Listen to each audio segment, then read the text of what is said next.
రెండు పిల్లలు కొట్టుకుంటే కోతికి లాభం. ఇది పాత సామెతే కావచ్చు, కానీ ఇప్పుడు ఇదే సామెత రామగుండం నియోజకవర్గ రాజకీయాలకు అర్థం పడుతోంది. ఒకప్పుడు ఉద్యమ గడ్డగా గులాబీ కోటగా వెలిగిపోయిన రామగుండం బీఆర్ఎస్ లో ఇప్పుడు ముఠా తగాదాలు ముదురుతున్నాయి. ముగ్గురు నేతలు మూడు దారులుగా సాగుతుంటే కారు పార్టీ కేడర్ కకావికలమైపోతోంది. అసలు రామగుండం బీఆర్ఎస్ లో ఏం జరుగుతోంది? అధికార పార్టీకి ఈ వర్గపోరు ఎలా వరంగా మారుతోంది?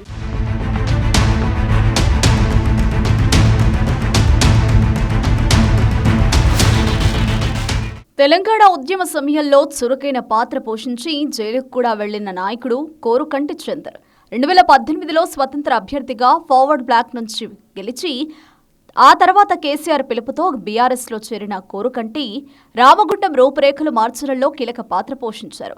మాజీ మంత్రి కేటీఆర్కు అత్యంత సన్నిహితుడిగా ఉంటూ medical college, police commissionerate, sub registrar కార్యాలయం, జిల్లా కోర్టు వంటి ప్రాజెక్టులను సాధించుకున్నారు. మురుమూరు ఎత్తిపోతల పథకం ద్వారా సాగునీటి రంగానికి ఊపిరిపోశారు. అభివృద్ధి మంత్రంతో దూసుకుపోయిన చంద్ర గ్రాఫ్ 2024 ఎన్నికల తర్వాత ఒక్కసారిగా పడిపోయింది. 2024 అసెంబ్లీ ఎన్నికల్లో కోరుకంటి చందర్ ఓటమి పాలవ్వడం రామగుండం బీఆర్ఎస్ లో పెను మార్పులకు దారితీస్తుంది.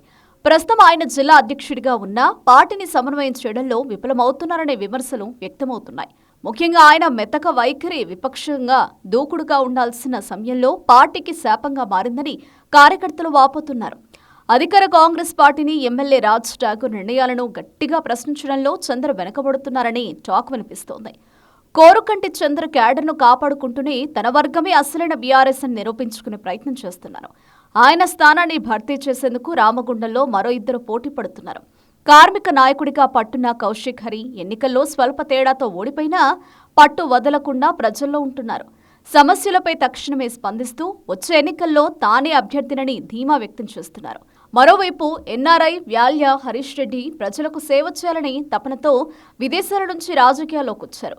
వందలాది మంది నిరుపేదలకు సొంత నిధులతో సహాయం చేస్తూ క్షేత్రస్థాయిలో యువతను ఆకర్షిస్తున్నారు. ఎమ్మెల్యేను నేరుగా ప్రశ్నిస్తూ వార్తలు నిలుస్తున్నారు.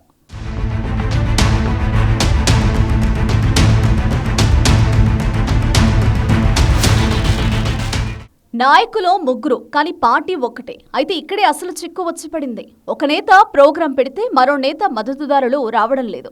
ఒకరిని పిలిస్తే మరొకరు అలిగే పరిస్థితి ఉంది. సాధారణంగా ప్రతిపక్షంలో ఉన్నప్పుడు ఇతర పార్టీల నేతలను తమ వైపు తిప్పుకోవాలి. కానీ రామగుండంలో మాత్రం ఉన్న కార్యకర్తలే గ్రూపులుగా విడిపోతున్నారు. ఈ వర్గపోరు పార్టీకి క్యాన్సర్లా మారుతోంది. నాయకుల మధ్య సమన్వయం లేకపోవడంతో గ్రామస్థాయి కార్యకర్తలు ఎవరి వెంట వెళ్లాలో తెలియక పార్టీకి దూరమవుతున్నారు. ఈ అంతర్గత విభేదాల ప్రభావం ఇటీవల జరిగిన రామగుండం నగరపాలక సంస్థ ఎన్నికల్లో స్పష్టంగా కనిపించింది. పక్కాగా ప్లాన్ చేస్తే 35 స్థానాలకు పైగా గెలుచుకోవాల్సిన బీఆర్ఎస్ కేవలం 13 స్థానాలకే పరిమితమైంది. అభ్యర్థుల ఎంపికలో, ప్రచారంలో నాయకులు ఒకరినొకరు కాళ్లు లాగే ప్రయత్నం చేయడమే ఈ ఘోర పరాజయానికి కారణమని చెప్తున్నారు. గెలవాల్సిన చోట ఓడిపోవడం పార్టీ శ్రేణుల నైతిక బలాన్ని దెబ్బతీసింది. బీఆర్ఎస్ నేతలు తమలో తాము కొట్టుకుంటుంటే కాంగ్రెస్ ఎమ్మెల్యే రాజ్ ఠాకూర్ నియోజకవర్గంలో మరింత పట్టు పెంచుకుంటున్నారు.